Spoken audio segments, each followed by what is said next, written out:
ଯାଉଥିଲି ଜୟଦେବବିହାର ଓହ୍ଲେଇ ଅଟୋରେ ଆଇଏମ୍ଟି ରୁ ବସ୍ ଧରିବା ପାଇଁ ଯାଉଥିଲି।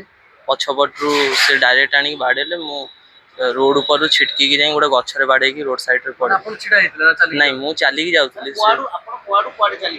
ମୁଁ ଜୟଦେବବିହାରରୁ ଓହ୍ଲେଇକି ଆଇଏମ୍ଏମ୍ଟି କୁ ଆସୁଥିଲି ଚାଲିକି।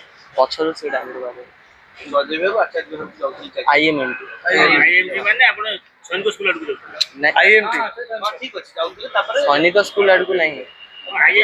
ଆଇଏମ୍ଏମ୍ଟି ମୋ ବସ୍ ଷ୍ଟପ୍। ମୁଁ ରସୁଲଗଡ଼ ଯିବି ଏପଟେ ଆଚାର୍ଯ୍ୟ ବିହାର ବସ୍ ଷ୍ଟପ୍ ପଛପଟ ଷ୍ଟପ୍। କେତେବେଳେ ଏଇଟା ଆପଣ?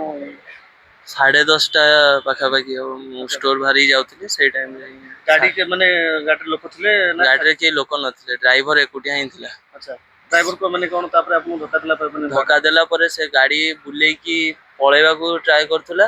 ଏନ୍ଏଚ୍ ଉପରୁ କିଛି ବାଇକ୍ ବାଲା ଠିଆ ହେଇଥିଲେ, ସେମାନେ ଏନ୍ଏଚ୍ ରୁ ଡେଇଁକି ତଳକୁ ଯାଇକି ଡ୍ରାଇଭରକୁ ଅଟକାଅଟି କରି ମରାମରି କରିକି ତାକୁ ଅଟକେଇଲେ। କହୁଛନ୍ତି ଲୋକାଲ ଲୋକ କି ଗଞ୍ଜେଇ ଟାଣିଥିଲା, ବାସ୍ନା ହଉଥିଲା ବୋଲି। ତ ସେମିତି ମୁଁ ତ ତଳେ ପଡିଥିଲି ନା, ମୁଁ ତ ଡାଇରେକ୍ଟ ଡ୍ରାଇଭର ସହିତ ଇଣ୍ଟରାକ୍ଟ କିଛି ବି କରିନଥିଲି। ଆଚ୍ଛା, ମାନେ ଗାଡିର ସ୍ପିଡ କେତେ କଣ ମାନେ କେମିତି? ଦେଖନ୍ତୁ ସେଇଟା ତ ମୁଁ କହିପାରିବିନି ନା, ଆପଣ ଯାଉଛନ୍ତି ଆପଣ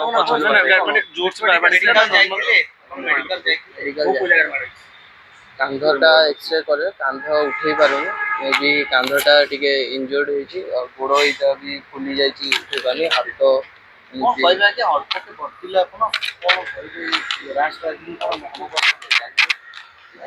ପ୍ରପର ଗାଇଡାନ୍ସ ଆମ ବସ୍ ମତେ ଲାଗୁଛି ଏବେ ପ୍ରାଇଭେଟ ସେକ୍ଟର ମାନେ ଆଗରୁ ପ୍ରାଇଭେଟାଇଜେସନ କରିଦେଇଛନ୍ତି ମୋ ବସ୍କୁ।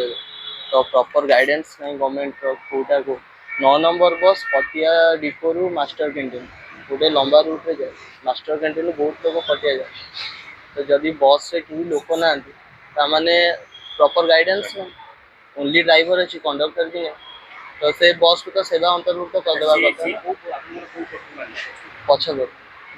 ଆଚ୍ଛା, ସେଇ ବସ୍ଟା କୋଉଠି ପଟିଆ ପଟିଆରୁ ମାଷ୍ଟର କ୍ୟାଣ୍ଟିନ୍ 9 ନମ୍ବର ରୁଟ୍। ସେ ମତେ ଆଇଏମ୍ଏମ୍ଟି ପଛ ଯୋଉ ଆମର ଅଛି ନିଛାଟିଆ ରାସ୍ତାଟା ନା ଗଛ ପଛ ଅଛି ସେଇ ଜାଗାରେ ନାଇଁ ମୁଁ ଏସ୍ପ୍ଲାନେଡ୍ ଯିବି ନା 29 ନମ୍ବର ବସ୍ରେ କି 24 ନମ୍ବର। ମୋର ଆପଣ ଆଇଏମ୍ଟି ଯାଉଥିଲେ? ଆମ ବସ୍ କେତେ ସୁରକ୍ଷିତ? ମୁଁ ତ ରେଗୁଲାର ଯିବା ଆସିବା କରୁଛି ଆମ ବସ୍ କିଛି ଅସୁବିଧା ନାହିଁ, ବସ୍ ସୁରକ୍ଷିତ। କିନ୍ତୁ ବସ୍ ଡ୍ରାଇଭର ମାନେ ସେମାନେ ସୁରକ୍ଷିତ ନାହାନ୍ତି ନା। ପ୍ରପର ସେମାନେ ଯେତେବେଳେ ଗାଡି କାଢୁଛନ୍ତି ସେମାନଙ୍କର ଯିଏ ହାୟର ଅଥରିଟି ଅଛନ୍ତି ସେମାନେ ପ୍ରପରଲି ଚେକ୍ କରନ୍ତୁ କି ଡ୍ରାଇଭର ଠିକ ଠାକ ଅଛି, ମାନେ ଏବୁଲ ଅଛି କି ନାଇଁ ଡ୍ରାଇଭ କରିବା ପାଇଁ। କାହିଁକି ନା 50-100 ଜଣ ଲୋକଙ୍କୁ ହିଁ ନେଇକି ସେ ଯାଉଛନ୍ତି, ତାଙ୍କ ଜୀବନ ହିଁ ତାଙ୍କ ହାତରେ, ସେଇଟା ସେମାନେ